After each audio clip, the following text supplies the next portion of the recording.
कल्याण करे, आपके परिवार का कल्याण करे, यही शुभकामनाओं के साथ हम अपने प्रेस वार्ता की शुरुआत करते हैं। देखिए, कल सत्ताधारी गठबंधन ने अपना मैनिफेस्टो लॉन्च किया और कहते हैं ना कि कोई मैनिफेस्टो जो होता है वो सरकार किस तरीके से चलेगी 5 वर्ष तक, उसका रोड मैप तय करता है। तो आप एक बार रियलिटी चेक करके देख लें माफ कीजिएगा कि इनका जो 2019 का मैनिफेस्टो था निश्चय पत्र और 2024 का जो मैनिफेस्टो है माफ कीजिएगा उसमें कितनी समानता है। यानी जो निश्चय पत्र था इनका इन्होंने इम्प्लीमेंट ही नहीं किया। इन्होंने कहा 1 वोट 7 गारंटी, हम कह रहे हैं 1 वोट 7 झूठ।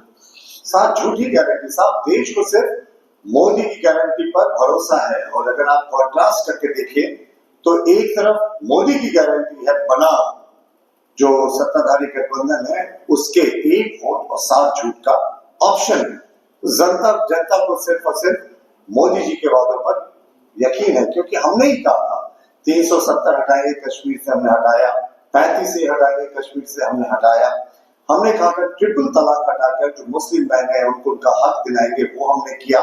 हमने कहा था कि जो यूनिफॉर्म सिविल कोड है उसको इम्प्लीमेंट करेंगे, उसके दिशा में हम आगे बढ़े। हमने कहा था 1 नेशन 1 इलेक्शन का जो हमारा थ्योरी है हम उसको भी इम्प्लीमेंट करेंगे, हम उसकी दिशा में भी आगे बढ़ेंगे। तो जाहिर तौर पर जो हमारा एजेंडा है उसके अनुरूप हम चल रहे हैं और अपने एजेंडा में बहुत कामयाब भी हुए। देखिए, 500 वर्षों के बाद रामलल्ला अपने भव्य मंदिर में विराजमान हुए, ये भी हमारे एजेंडा का एक हिस्सा था और हम लोगों ने उसे भी इम्प्लीमेंट किया। तो मोदी की गारंटी और इस सत्ताधारी गठबंधन के झूठे वायदे और एक रियलिटी चेक तो ये भी होनी चाहिए ना कि 2019 का देखिए झारखंड मुक्ति मोर्चा का यह निश्चय पत्र था। इसी निश्चय पत्र के सहारे झारखंड मुक्ति मोर्चा ने कहा था हम सत्ता में आएंगे तो हम काम करेंगे और यही हमारा रोड मैप होगा। यह निश्चय पत्र को इन्होंने भुला दिया। अब मैं आपको दिखाता हूं, निश्चय पत्र में युवाओं के अधिकार में इन्होंने लिखा था कि 2 साल के भीतर सरकारी पदों पर लाखों झारखंडी युवकों युवतियों की नौकरियां होंगी। 5 वर्ष सरकारी रोजगार प्रत्येक वर्ष दिया जाएगा। 25 लाख रोजगार इनको देना था, जबकि इन्होंने विधानसभा में अनंत ओझा जी के लिखित प्रश्न का जवाब देते हुए बताया कि 5 वर्षों में हम लोगों ने सिर्फ 11,344 नौकरियां दी हैं। उसमें से भी 5,000 ऐसे अभ्यर्थी हैं जिन्होंने सुप्रीम कोर्ट से जाकर, पंचायत से जो अभ्यर्थियों की बात कर रहा हूं, सुप्रीम कोर्ट से जाकर सरकार के खिलाफ लड़कर अपना हक लिया। इसके साथ इन्होंने क्या लिखा था कि जो भी ग्रामीण क्षेत्र के युवक युवती हैं उनको नौकरी हेतु प्रतियोगिता परीक्षा में 10% अतिरिक्त अंक देकर मेरिट सूची जो है वो बनाई जाएगी। नहीं बना साहब। ये 2019 का झारखंड मुक्ति मोर्चा का मैनिफेस्टो मैं आपको बता रहा हूं कि 5 वर्ष किस तरीके से झूठ और फरेब पे ये सरकार चली और 2019 का मैनिफेस्टो इन्होंने इंप्लीमेंट नहीं किया। इन्होंने कहा था हर प्रखंड में नशा मुक्ति केंद्र स्थापित किया जाएगा, ये भी नहीं हुआ। इन्होंने कहा था कि स्थानीय लोगों के अधिकार में कि भाई हम स्थानीय नीति बनाएंगे और रोजगार अधिकार कानून लाएंगे। कहाँ है साहब स्थानीय नीति मुख्यमंत्री जी की? 1932 का झुंझुना इनको लगता है। जब 1932 की बात हुई थी तो हमने विधानसभा में उसका समर्थन किया था, पर हमने ये भी कहा था कि मुख्यमंत्री जी जो एक सरकारी संकल्प से एक अपने आदेश से जारी कर सकते हैं उसको विधानसभा भेजने की क्या आवश्यकता। और ऐसे भी उनका कहना था कि 9वीं अनुसूची में जाएंगे। तो जस्टिस सबरवाल की खंडपीठ ने सुप्रीम कोर्ट के अपने 2007 के निर्णय में स्पष्ट किया था कि अगर आप सुप्रीम कोर्ट कोई भी चीज का रिव्यू कर सकती है कि वो 9वीं अनुसूची में होने लायक है कि नहीं। 1932 के नाम पर भी मुख्यमंत्री जी ने अर्जुन मुंडा की सरकार को गिराया था और इस बार भी ठगने का काम किया।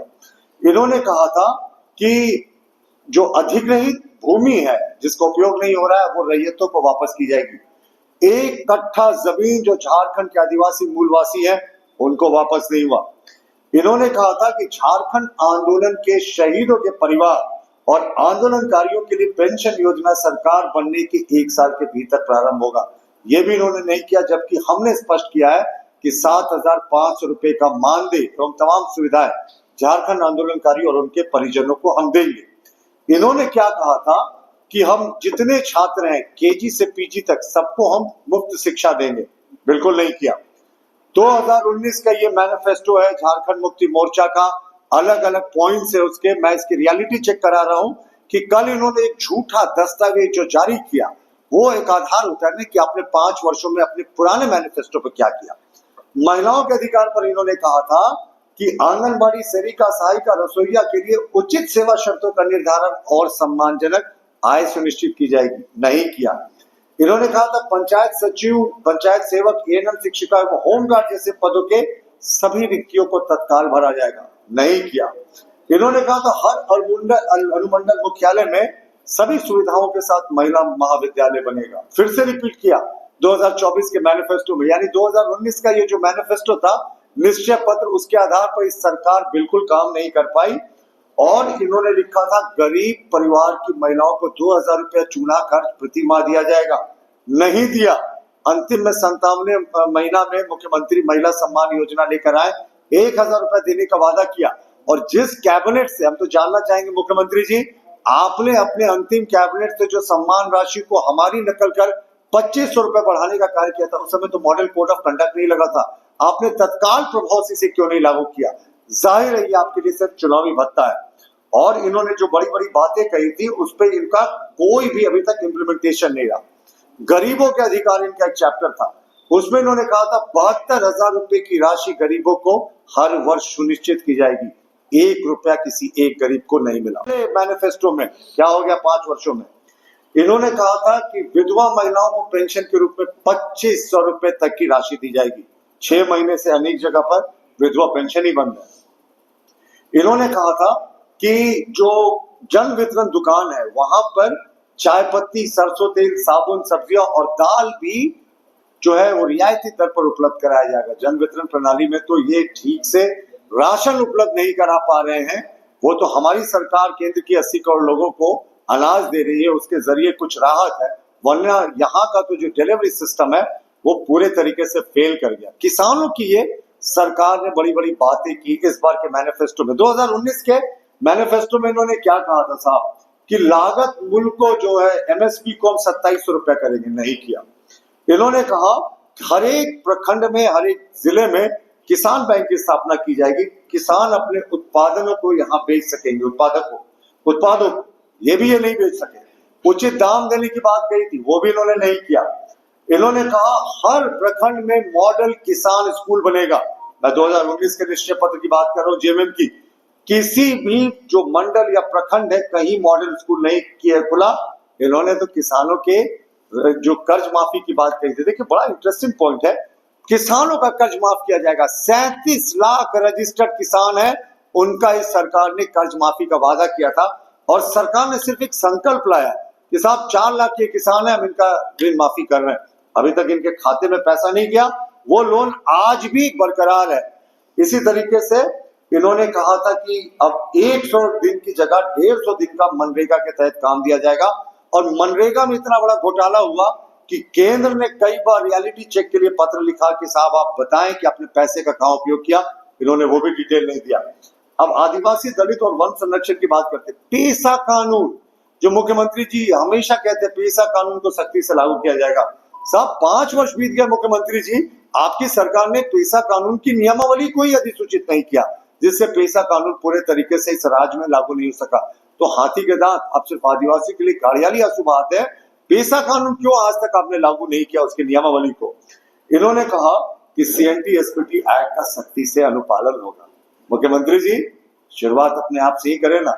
108 संपत्तियों का आपके परिवार ने ब्यौरा दिया था लोकपाल के सामने दिल्ली में, तो 108 में से हमारी जानकारी के अनुसार 90 प्रॉपर्टीज जो आपकी है वो सीएनटी एसपीटी एक्ट का उल्लंघन कर खरीदी गई। क्यों नहीं अनुपालन किया?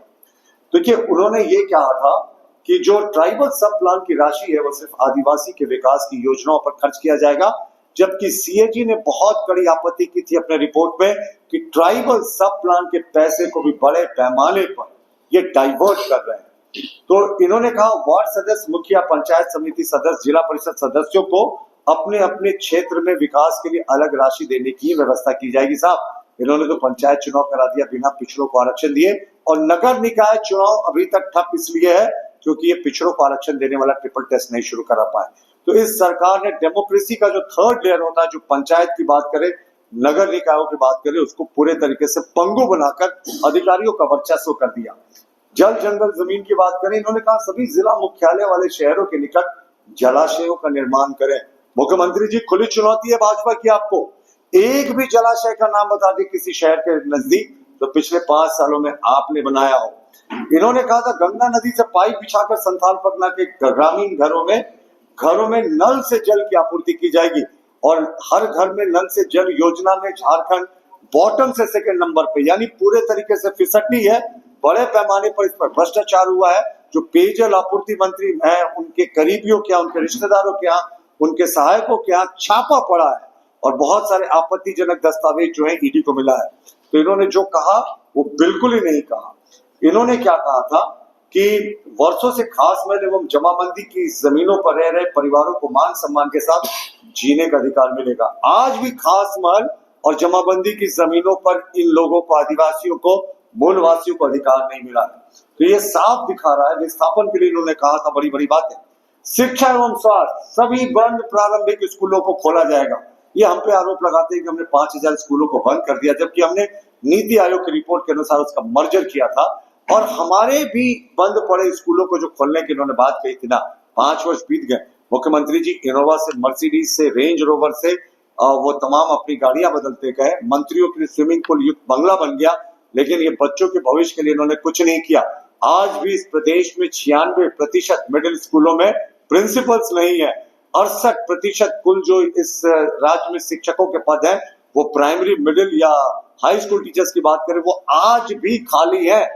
65,000 पारा टीचर्स पर इस सरकार ने डंडे बरसाए। हमने उनका आंसू पोंछने का काम किया, हमने नियमितीकरण का बात किया। हमने कहा 65,000 पारा शिक्षकों को नियमित करेंगे और जो सहायक पुलिसकर्मी है उनको नियमित करेंगे, तमाम अनुबंध कर्मियों को हम नियमित करेंगे। इन्होंने कहा था गुरुजी क्रेडिट कार्ड योजना के तहत 12वीं पास करने के बाद जितने लोग रहते हैं हम सबको अगर लोन चाहते हैं तो हम देंगे, बहुत कम इंटरेस्ट पर लोन। इन्होंने गुरुजी क्रेडिट कार्ड योजना 6 महीने पहले लॉन्च कर दी। रियलिटी चेक है कि 30,000 लोगों ने आवेदन दिया है, सिर्फ 40 लोगों के आवेदन आज तक स्वीकृत हुए। इस राज्य सरकार ने इतना टेक्निकल बना दिया इस पूरी योजना को, हवा हवाई योजना बना दिया। 25 रुपए पेट्रोल में सब्सिडी की घोषणा इस सरकार के घोषणा पत्र में था गरीबों के लिए। हर एक लीटर में 25 रुपए सब्सिडी मिलेगी, जनता खुश हो गई, राष्ट्रीय चर्चा हुई।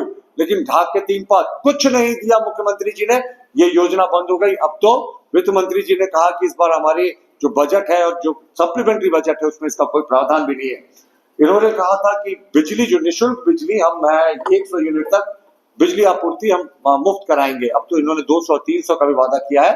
देखिए क्या होता है ना कि आप क्या एक संकल्प जारी करना कि हम माफ कर रहे हैं, और दूसरा जिनके अकाउंट में पैसा जाना चाहिए बिजली बिल का, जेवीएनएल का, वो अभी तक नहीं गया। और ये 6-6 महीने का बिजली बिल एक बार भेजते हैं, तो 6-6 महीने का भेजेंगे तो जो आपका फ्री यूनिट का है वो पर्पस ही डिफीट हो जाता है। तो इस सरकार का निश्चय पत्र जो 2019 का था उसकी यही रियलिटी चेक है।